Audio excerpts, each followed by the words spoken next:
When vibrating this ceramic chip, the sensor signal terminal will generate electrical signals. Next, let's wire it up to make a test. Connect negative pin to ground and C pin to 5V. Signal pin to A0.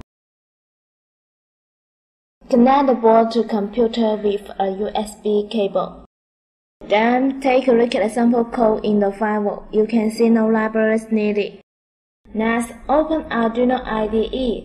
Directly copy the code from supporting file and paste them here.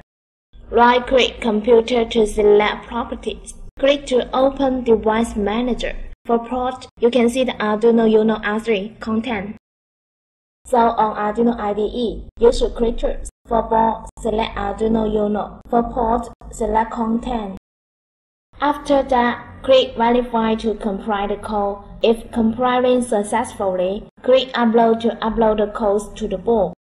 Click to open Serial Monitor and set the baud rate to 9600. When vibrating the ceramic chip, you can see the vibration value change on the monitor.